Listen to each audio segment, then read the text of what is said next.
Hello, and welcome back to another episode of Critical Reactions with your host, Bryan. We're going to continue on with this week's theme of lyrical dissonance, where the themes of the lyrics might not match well with the themes in the music. Today we're going to be checking out a band called Ulver. The track in question is Nemoralia. Let's see what they're bringing to the table today.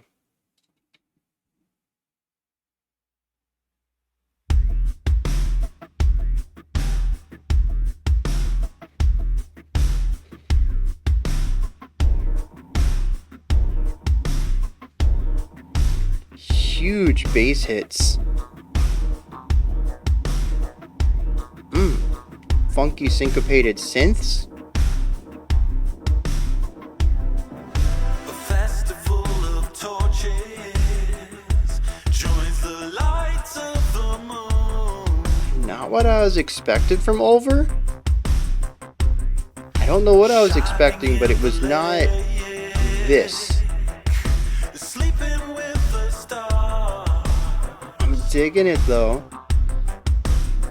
As good Christians That washover. make the garden.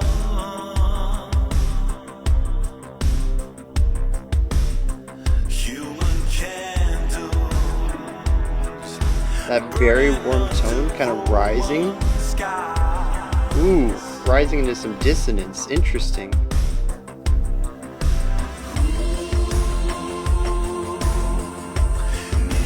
Lights of the night.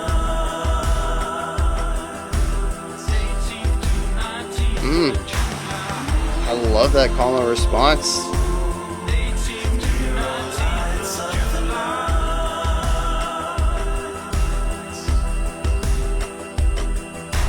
Paul dies, Peter dies, lives among men.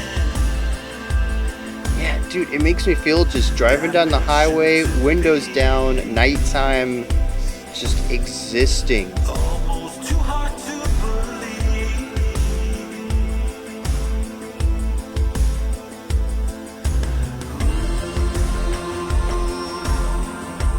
Mirror lights of the night.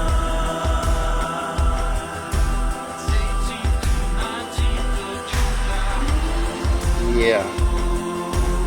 It's so soothing.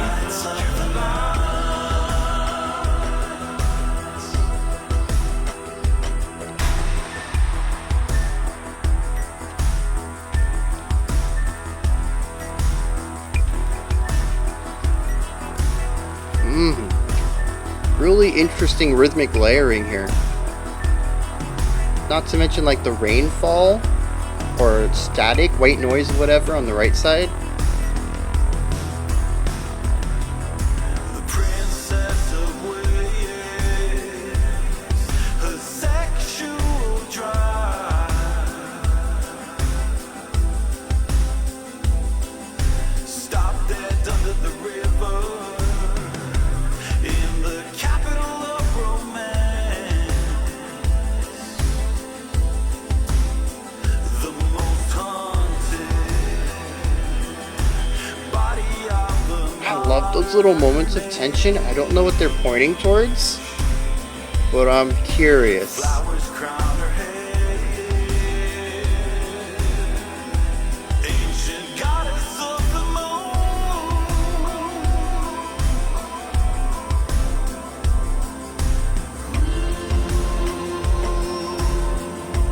Mirror lights of the night.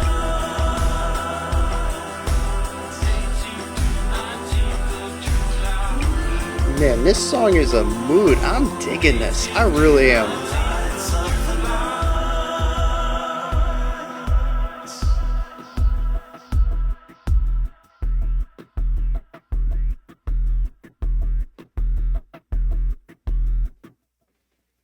Oh, okay.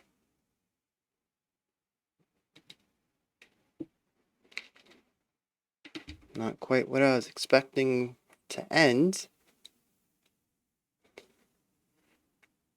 Yeah, I mean, this is, was it synthwave?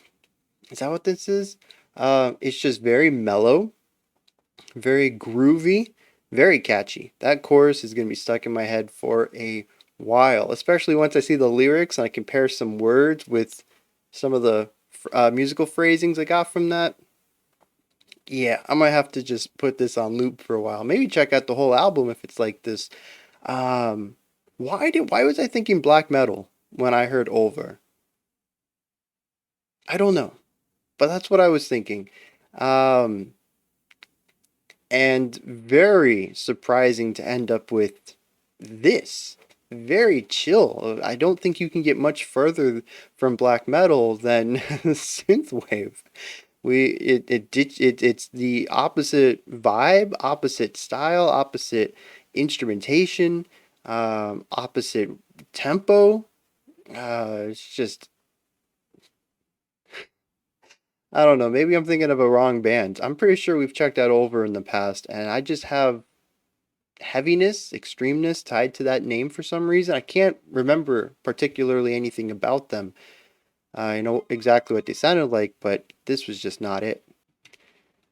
So, what's going on here, right? The song dances between, well, kind of one idea and a variation on it. We have our verse and our chorus, and aside from the melodic shift and some of the ornamental ideas, they carry very, very similar vibes. The drum beat consists through them. It really does feel more like an evolution from the verse into the chorus, like a second stage of this foundational idea, more so than a harsh shift from one idea to the next, like we would hear in, rock or metalcore or even some metal bands or metal tracks. Um, I mean, they really do feel like an extension of one another. And a lot of that is, like I said, based off of the vibe. Both sections, even the bridge included in this, they keep that four on the floor bass, no, every other beat on the bass kick. Um, so they keep that standard rhythm, they keep that low end. The instrumentation is all very chill. There's not a lot of harsh voices being played here. And that goes for both the instruments and the vocals. The vocals are also just very smooth, very comfortable, very laid back. And there's a lot of held notes that kind of just flow into one another that allow it to just sort of relax, like leaning back in a chair. There's only a couple of moments that I think really pulls away from this vibe, and that's what they are. They're moments, they're not sections. One of them would be the intro to the second verse, which was when we cut down to just vocals and that bass kick, and the lacking of anything else felt a little tense to me. Something about it felt ominous. I don't know what it was. And then there is that harsher synth texture. It's a bit sharper, and it typically leans into dissonant tones rather than consonant tones. And we hear that in the first verse for a moment and recurring in the final half minute of the track. Um, I think it was the final half minute of the track. Anyways, it was in the second half somewhere. I don't think it was the bridge though. I think it was after the bridge, and I think we only went into the chorus after that. Um, but yeah, that one tone that kind of pushes the song into tension and dissonance. Otherwise, everything about this track is just very chill and laid back. Like I mentioned, it to me feels like a song I would play while driving down the highway at night. Windows down, pushing 70, cruise control on, and just enjoying my existence, right? And it does such a good job of evoking that, which I think synthwave, assuming that I'm right in the genre name here, does that for me regardless. I don't know what it is about synthwave. Nighttime drives and synthwave just go together for me, those two ideas. I don't know if anybody else feels that as well. Um, so, we have, like I said, the drums. We got that bass kick every other beat, right? Just laying it down for the entire song. I don't think there's a moment where that changes until the 5 seconds, that outro. It shifted it up a little bit. We had a double kick, and then we shifted to every beat, I think it was. But it also felt like there was a tempo shift, so it might have been metric modulation instead. Regardless, it was a very strange moment. I don't know that I have anything to say about those final 5 seconds. It didn't fade out. It just transitioned to this new bass kick only rhythm and then just played it for a bit and then just cut the song off. I have no idea what to think about that. It just is. I feel like it's a different section altogether from the rest of the song, and I don't. Maybe it goes into the next track. I don't know. Very very odd outro. But yeah, so we got this bass kick every other beat. We have a snare every once in a while. Actually, can't remember where the snare was on this. Um, Maybe there was no snare. Maybe I'm misremembering or misattributing it to something else. I don't know if you could tell. I was having a real hard time listening to this critically because I was just jamming along with it casually. I love this track. Um, but the core idea is that we have this basic rhythm being played in the drums.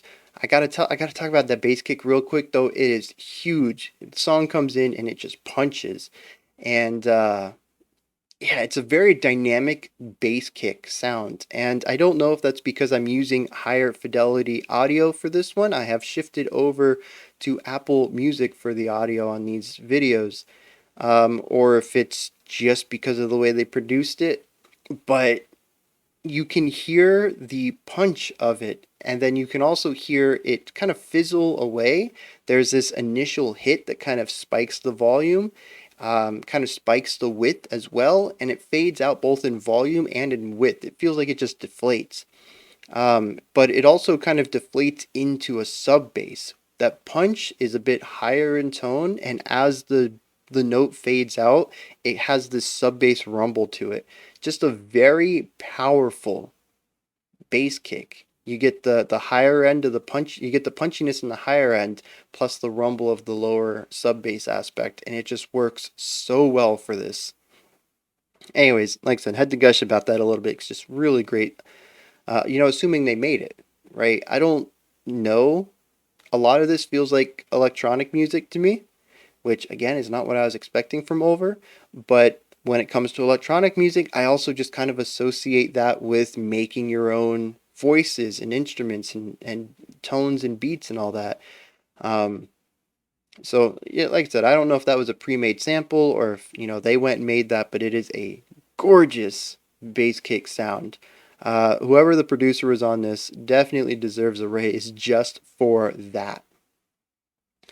Um, so yeah, we got that coming in. The vocals, right? They come in as well pretty early on, and it's this very smooth, continuous flowing melody, right? The notes just kind of move into each other. There's lots of held out notes, and this is in strong contrast to those very punchy bass kicks, right? We have this rigid, punch every other beat. We're getting this rigid attack.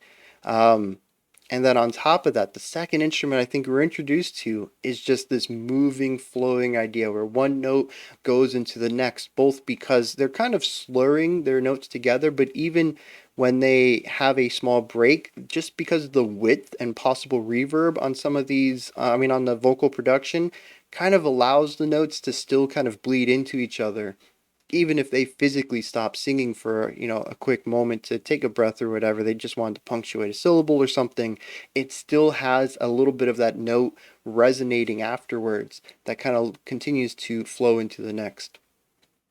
Great juxtaposition right there immediately. um, and then the rest of the song is pretty much based off of atmospheric rhythmic ideas, um, ornamental concepts even, little chimes here and there. There was that synth that was syncopated against the bass kick. I don't know what exactly the rhythm was, but it never seemed to line up with it perfectly. Sometimes it would go on the same beat, and other times it would be a hair before or a hair behind. Just really great rhythmic syncopation there, really driving a groove. We also had uh, I don't know, some sort of synthesizer tone, but a bit shorter, more abruptly stopped. Not a lot of reverb on it, not super punchy either, just enough to cut through some of the noise of that bass rumble. And it just sort of ping pongs around, kind of on one side, then the other, then the other side. There isn't really any strong notion of melody underneath the vocals. Everything else is there to embellish and ornament, or yeah, to ornament, to be ornamental to the melody. It's not there to counter it like a counter melody would. It's not there to harmonize with it. It's there to just be extra notes here and there and make the melody sound pretty, much like ornaments on a Christmas tree. That's actually where I got the term ornamental writing from. That it's little ideas kind of on the outskirts of an idea or the outskirts of the soundscape. They aren't much on their own, usually just a couple of notes here and there and a lot of space between them, but it's the ornaments that make the melody look even better. Just like ornaments make a tree look better. The tree is already pretty cool as it is, and now you're putting all these nice little trinkets around it.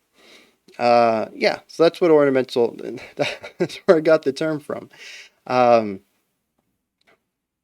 and this idea, though, persists into the chorus. Our melody changes, and the ornamental ideas themselves change, but the concept is still there. We don't have, oh, you know what? We do get that some synth chords coming in underneath in the chorus. That is different. We do have a foundational idea.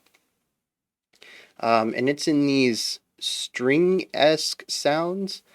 Speaking of which, that is something I forgot to talk about in the verse, is those little moments of very wide ornamentation. I had mentioned, little ideas here and there, but there is one or two hits in that first verse where it feels like a full chord being played, and it kind of sweeps in. I feel like it literally was on the left side. I think that's why I'm over on my left. You're right, it seems in the recording, but trust me, this is my left. um, it kind of sweeps in and then kind of fades out. And then, oh, there's also that really nice wave that kind of went from one side to the other. I think it was right after the first stanza in the first verse. Just like a nice way to wash over what we had heard and move into the second half of the verse. Just like I said, really neat ideas all over the place that don't really do much on their own, but contribute to the vibe in little pockets of what the rest of the track is doing fundamentally.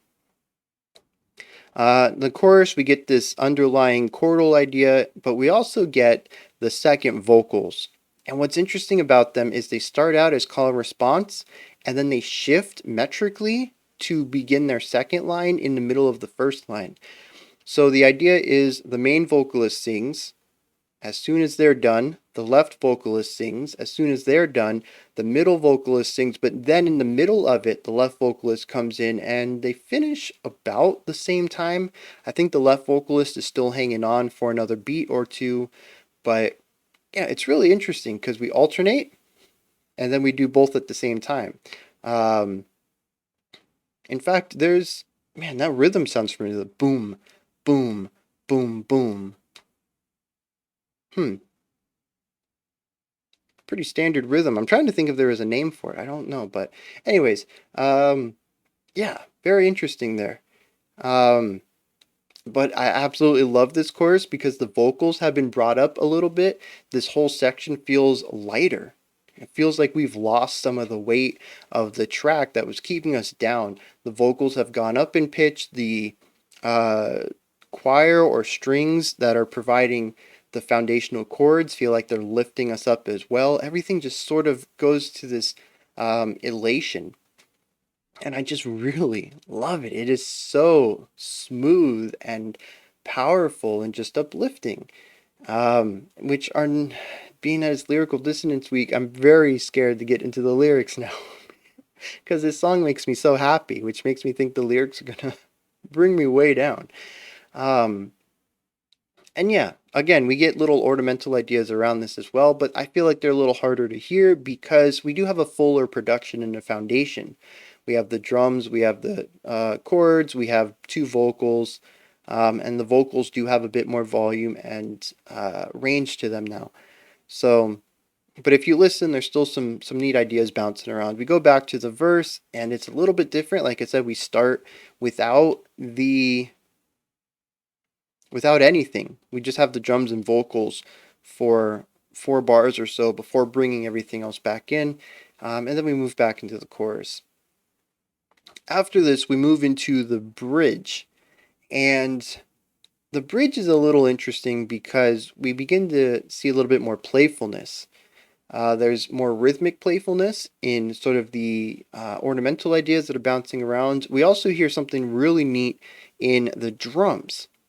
We have begun to introduce some snare and some tom work, and it's sort of a sparse, slowly played drum fill, but because of that, and the way that the different drums are panned, it sort of feels like the drums are dancing around us, where some toms will be in one ear, and some toms will be in another, and the snare will be in one ear, and the bass will be like centered, and it sort of just feels like the drumming is dancing around us. It's a very neat way of going about it, while also providing a bit of a fill that leads us back into the final chorus. I don't think there was anything different about the final chorus, and like I said, it leads into that outro that I just have no idea what's going on in. But yeah, I'm pretty sure that's the whole song there. It's synthwave. It doesn't really do a lot different from section to section. It's all very minor differences. Very chill, laid back. Reminds me of, calmly driving down a highway at night. Yeah. All right, I guess we're gonna get into the lyrics. This one's gonna be a bit of a short one, but that's where we're at. We got a nice, chill, repetitive song today, so not much to talk on there musically. Yeah. All right, so first verse: a festival of torches joins the light of the moon, shining in the lake, sleeping with the stars, as good Christians illuminate the garden, human candles burning under Roman skies.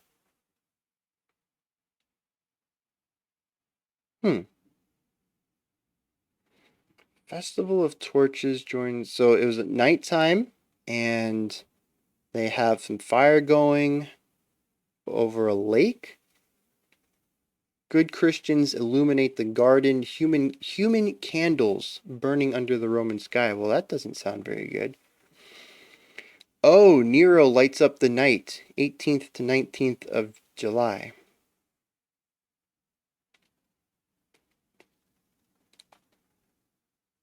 You remember I said I was a bit worried about getting to the lyrics because I thought they were going to be a bit dark. Because the music was making me happy. Why do you guys do this to me? Why did I agree to do Lyrical Dissonance Week? Yesterday was already kind of sketchy. Today I'm just getting full on depressed. Monday I don't think was too bad. It was a bit heavy of a topic. People being assaulted and a vigilante going after them. Not exactly a happy song, but just not like this. So, for those who don't know and kind of in the mood here, we're already talking about Roman skies. The album's called The Assassination of Julius Caesar. I don't know what Nemoralia is, but I do know who Nero is. So Nero is possibly one of Rome's worst emperors. I don't quite remember how he ascended to the throne. I actually just learned about this a couple of years ago when I was homeschooling my kid. We learned about this in history class. And I say we because I learned about it as well. Um, Christians came and set parts of Rome on fire while Nero was away on vacation, but his vacation really wasn't that far away. And he sat in his window, and his officials were like, dude, Rome's on fire, bro. You're the emperor. Let's go fix this. And he's like, I don't know, it sounds a bit dangerous, man. Let Rome burn. And he just played his instrument while he could see his empire burning. And I think putting salt in the wounds was Nero gets back.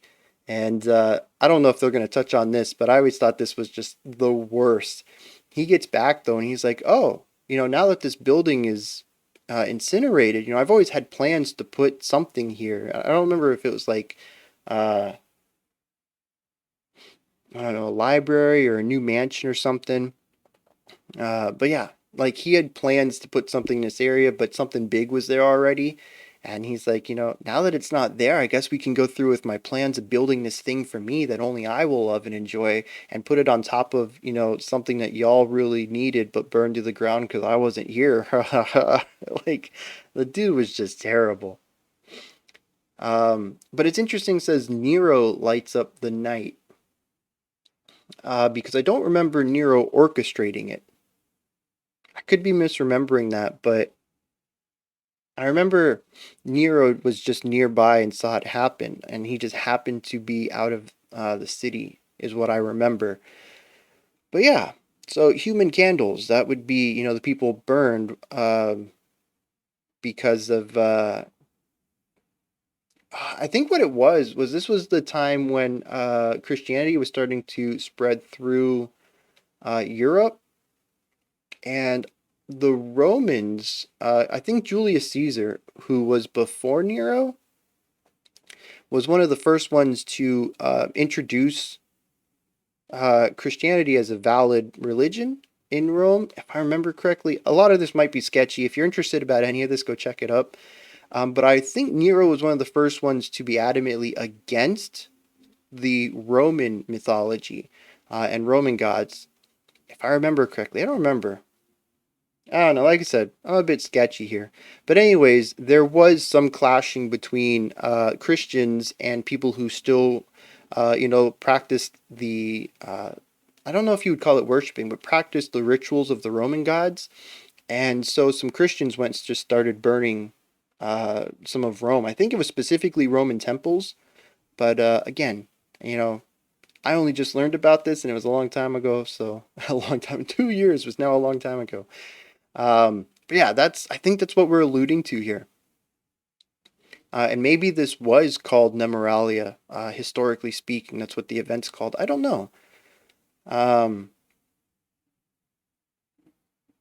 but yeah, so, we have part of Rome being set on fire by arsons and Nero nearby just watching it happen. Verse 2 says, Paul dies, Peter dies, lions among men, damnation to beasts, almost too hard to believe. That's See, interestingly, Paul and Peter are two of, I think they're two of Jesus's disciples. My Christian's a bit rusty, though, as I stated with my with my history. Definitely go and look that up. But I'm not sure. Lions among men. Maybe these are specific higher-ranking officials who died in the arsons as well. I don't know. The two names stand out to me as disciples, though. Lions among men, damnation to beasts, almost too hard to believe. I mean, I guess it's still just talking about the fact that in Rome, one of the greatest empires to exist, they still had, persecution of others there. As great as we tend to hold Rome up as a civilization, it's kind of hard to believe that they had these problems there as well, including arson of people who they just didn't agree with. We get the chorus again. Verse 3 says, The princess of Wales, her sexual drives, stopped dead under the river in the capital of romance. The most hunted body of the modern age, flowers crown her head, ancient goddess of the moon. And here I'm completely lost. I don't recognize any of this in the story of Rome burning. I don't recognize any of this outside of the story of Rome burning. I don't know about a Princess of Wales being drowned in the capital of romance. The most hunted body of the modern age. I mean, I guess we could allude. Oh, maybe we could allude to, because we can kind of tie this back to that band we checked out first. Oh, The World is a Beautiful Place, talking about women being kind of preyed upon. And this is talking about a princess, a woman, that she was the most hunted body of the modern age, the most hunted gender would be women, I suppose. You could interpret this as flower crowns on her head, ancient goddess of the moon. And again, right after this, we go back to the chorus of Nero lights up the night. And I don't know what this incident, the burning of Rome, has to do with the Princess of Wales. I don't know. Maybe verse 2 isn't about it either. Maybe verse 2 is another idea. And this is just talking about several issues that Rome experienced to kind of showcase that it's not as great of a civilization. Like, it was definitely a phenomenal feat watching Rome grow and go through the eras of flourish that it did. But that doesn't mean everything was perfect, and they're showcasing 3 incidents that happened in Rome that showcase it wasn't I don't know. This is where you guys come in. I guess I'm going to end this right here because, I mean, obviously, I don't have to tell you that looking at 3 cases of people dying, one of which people being burned alive by people who didn't like them, and oh,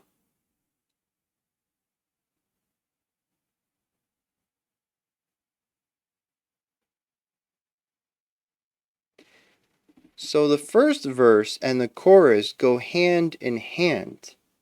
All right? Bear with me here. We are literally talking about the burning of Rome and Nero sitting by doing nothing. Verses 2 and 3 might be about separate incidences of very huge events in history. The chorus isn't specifically talking about Nero at that moment.